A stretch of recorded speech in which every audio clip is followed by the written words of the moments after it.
I hate paying per user fees for software. Today I'm going to show you how to set up and configure the base settings for osTicket. Let's get started.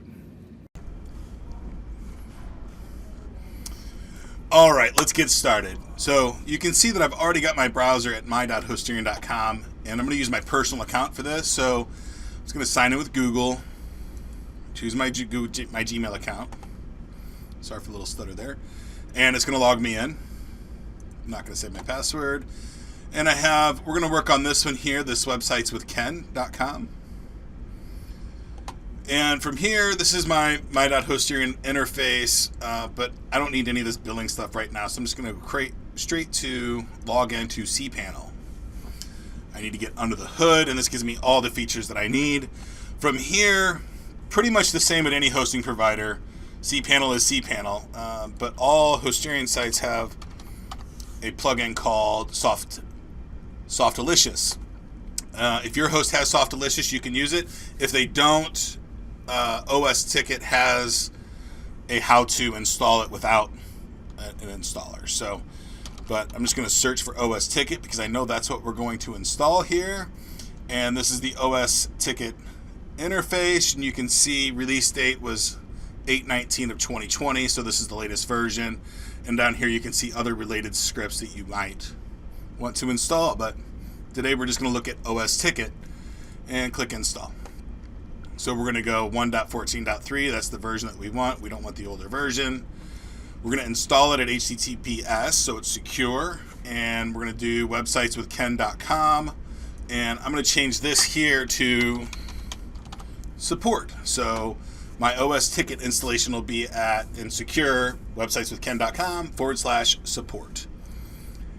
I'm not going to change these names here at all. This is going to be just a test setup. So I'm going to create a username, ken.cox, and I'm going to take a random password. Just take the random password and paste it right there. Again, all this stuff in here. I'm going to do my personal email address. Then I'm going to install. I'm going to send all the install instructions to my Gmail account just in case I need it. I don't think I'm going to, but and then from here, you got all this stuff filled out and hit install. This is creating all the files that you need, and it's also installing and creating all the users for MySQL. But we're using not MySQL, we're using MariaDB. So you can see two different interfaces now, websiteswithken.com/support and websiteswithken.com/support/SCP. The SCP is the control panel that you'll use as the person managing tickets for your clients. Your clients will just use /support in this case. So you can see osTicket is installed. That's super simple to get it installed. Now comes a little bit of magic. We have to configure at least one email address. So under the admin panel, we're going to go to emails first. And you can see they've already got a couple of emails set up, but we're not going to use any of those. We're going to add new email, and we're going to do help. I set this email up earlier, and this is help websites with Ken. And we're going to open these in support. We're not going to give them a priority. Help topics, feedback, whatever.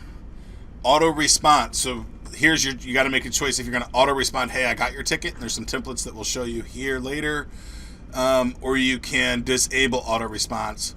I generally disable auto response, and the reason why is I've gotten in trouble a couple of times where I did an auto response and their system did an auto response, and it didn't keep the ticket information, so it ended up creating a crazy loop, and there's thousands of emails. So I generally stay away from auto response unless I've tried it pretty significantly, and I haven't in this case, so I'm going to leave that off. And I have a whole staff that answers tickets pretty quickly, but if you were not answering tickets pretty quickly, then you might want to play with the auto response a little bit. So, but anyway, moving forward, email information, we're going to use the email address help@websiteswithken.com. I set that email up earlier so I know the password. We're going to enable fetching an IMAP. The host name, I'm going to use the IP address in this case because I know I just changed DNS. I'm not sure if it's updated or not, but you would have your website information there, and I can show you real quick. I'm going to go back into, if you're using cPanel for mail, you can click back to here on the cPanel, do email, go down to email accounts, you can see your email, and you can do connected devices, and this will give you all of your settings for your email. So really nice and simple, and you've got it all. But I know for this one, we're going to use port 143. We're going to choose IMAP. We're going to check messages every minute, and we're going to do up to 100 messages every time we fetch the mail. So what this means is that every single minute I'm going to, osTicket's going to go to the email box, help@websiteswithken.com. It's going to check and see if there's any emails in the inbox, and it's going to download them all and create tickets for each email. And I generally go and move them to a folder, archive, and I create an archive folder inside of my email so that I know that what tickets, what email addresses have been imported already, and I have an always archive of those emails. Or you can do nothing, which is what they recommend. We're going to go ahead and archive them. That might prompt an error in a little bit, and if it does, then we'll deal with it. So sending messages, we're going to enable that. We're going to use the same IP address. And I know that outbound mail goes on port 25. Authentication is required, and I'm not going to use it for, and I don't need a separate authentication. So for this particular case, I know that my username and password is the same for both sending and receiving emails. I'm going to use the same address for both functionalities. But if I wanted to get emails for, say, billing@websiteswithken.com, I could set that up. But if I always wanted to reply with support at, that's when I would use a separate authentication. And I would also, in that case, use allow header spoofing. Internal notes, get to work, exclamation point, because that's always a now statement, and hit submit. And this should, oh, I did get some errors. So, and the error that I got was that this folder doesn't exist. So how do I deal with that? I know that I want to create an archive folder. Right. So I go back to here. I go back. I go ahead and I check help at Websites with Ken. And here I options.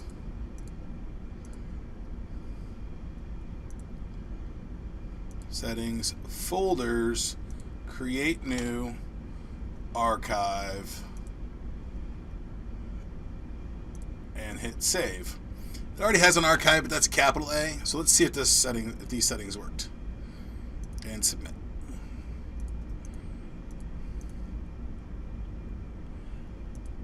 So we're going to do nothing instead. We're going to try that, and then we'll come back and look at this later maybe, or just decide not to archive it at all. So sometimes when you're making these kind of configurations, sometimes you got to make some changes on the fly to get to the next step and then go back and look at those. So if we decide that we want to archive later, then we're going to need to go back to that setting. So now you're set up. You can see that you've got the email. Here it is, Websites with Ken, help@websiteswithken.com. This is all of my IMAP settings, so emails will come in, and you would think at this point you're done, but you're not. So you have to go back to the admin panel, and under emails, settings, there's these two buttons right here. It's email fetching. So enable and fetch on auto cron, and then save those changes. And you're still not completely done. And this is when you have to go back to, you actually got to go to the documentation for osTickets and read about the auto cron, right? But I know how to do that, so I'm going to show you how to set up the auto cron really quick without having to need those instructions. So for this particular step, we're going to have to go back to cPanel, and under cPanel, you're going to go to File Manager, public_HTML. Remember, we set this up in support, APIs, and now you've got cron.php. So Now you know that that's the file that you need to create for your cron job, and this is in your public_HTML support API. So back at your cPanel interface, you see our home directory is home2/websites. A little confusing for this website because it says websites, right? So the reason my username is websites for websites with Ken on this server. So your username will be something more like your domain name, abc.com or whatever. So it's a little confusing because we're working on websites and my username is literally websites. But in cPanel, you're going to type in cron. It's going to bring up your cron jobs. And then here, again, it's going to show you your path, right? So, and we're going to execute PHP for this because it's cron.php. So we can see a general example is user local ben PHP. That's my path to PHP. Home2 websites, public_HTML, and then path to my cron job. So that's how we want to build this cron. Common settings. I'm just going to use this. I'm going to run this cron every minute. So stars all the way down, and then I put my command in here. I know that my first part of my command is PHP, so I'm going to paste that in. I know the second part of my cron because it's the file that I want to execute. I want to execute it with PHP, and then the file that I want to execute, I'm going to paste that there. And then I know that the file that I want to execute is in support/API/cron.php. I'm going to add that auto cron, and now you can see it's here. It's going to run every minute of every hour of every day of every month of every weekday. If you don't want to do weekends, then you can do it Monday through Friday. It would be a more complex cron, but you could figure it out if you needed to. And then you go back here, click here, and then we have to wait a minute. Oh, there it goes. So whenever that cron goes, it goes. And it runs every minute. So sometimes, worst case scenario, you have to wait 59 seconds. Best case, a couple seconds. And you can see here, I've already got some test tickets in the system. I can open them up. I can read them. I can do a reply, post a reply, and it keeps track of who's doing everything, right? If I, from Gmail, it's pulling my Gmail picture, so you can even see pictures of your clients and stuff like that.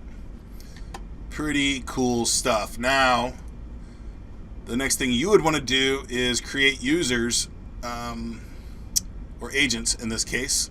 So from here you can create teams, agents, teams, roles, or departments, right? And you can play with these as much as you want. At Hosterian, we just have a sales team and a support team and an engineers team. So as tickets come into support, they either they transfer them to the engineer team, or they come into the sales department. Oh, we also have a separate system for the billing. So our billing department has its own instance of osTicket. One of the great things about, and then creating agents is super simple, right? Just add agent, first name, last name, their email address, phone number if you want them to, and if they're administrator or not. And your clients, we do not use this functionality here at all, but your clients can have access to this part where they can open a ticket as well, or they can check a ticket status. Now, the reason we stopped doing this is because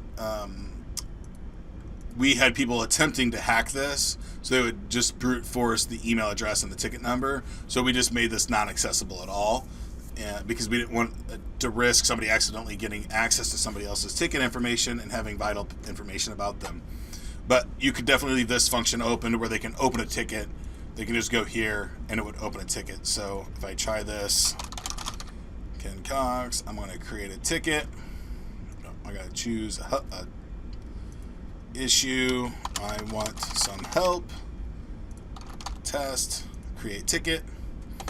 And then if I log back in, I'm probably still logged in because it keeps the session ID. Here's that ticket that I just created. Right? And I can reply to it. Test, this was fun. And hit reply. That's going to go right back to the inbox, or I can post an internal note here that said, Ken, work on this when you get home. And post that internal note.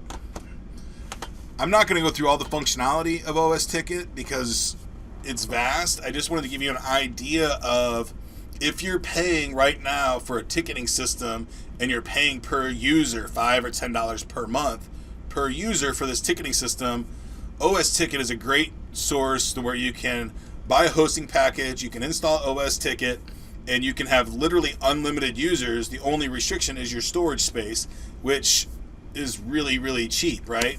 So, I mean, this system right here could probably host 30 to 50 employees with thousands of clients, and you'd spend $10 a month for a package like this. And if you need any help configuring it, if you're with Hosteering, we'd help you, but I'm sure your hosting provider would help you as well. But it's a great tool for your operations, and I highly recommend it. I use it every single day of my life, and it has saved me thousands and thousands of dollars and confusion from working problems from clients in individual email boxes into having a system that everybody has view and has some accountability and tracking in. So no more, oh yeah, I replied to that, or I forgot to reply to that. The system has all kinds of different setups in it to keep those tickets top of mind and keep them up there. So obviously I can just close the ticket if I want to, like test email, and I can assign it to other users. I don't have other users. I can assign it to a team or an agent. Let's see here. Can reply.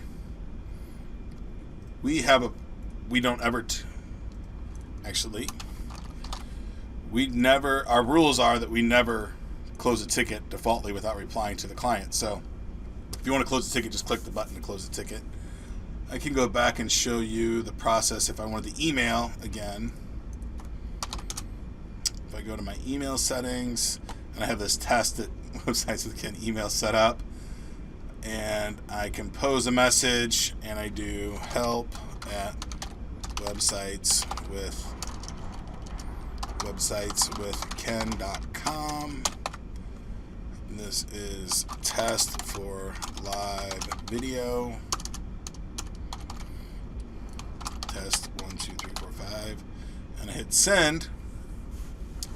Now it's going to take up to a minute for that cron job to run and that ticket to show up in the system. So it's not instantaneous, but it is pretty quickly. So it does happen pretty quick. So the path of that email has to go from my inbox to the new inbox, and then this is going to check it every minute. So that gives you some kind of an idea. It's not a perfect system, but it is a good system.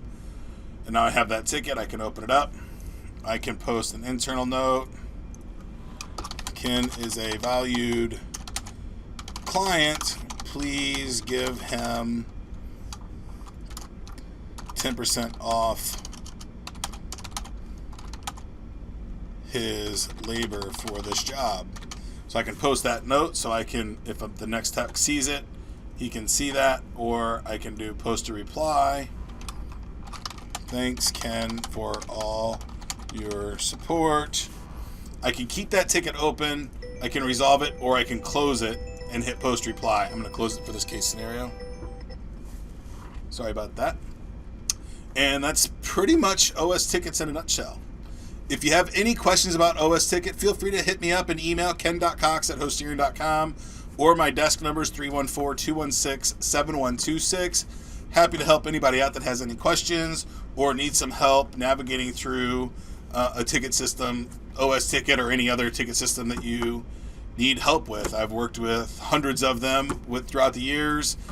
I've helped create ticket systems, and I've deployed hundreds of ticket systems for other companies. So feel free to give me a call or hit me up an email if you have any questions. Thanks a lot. Talk to you later.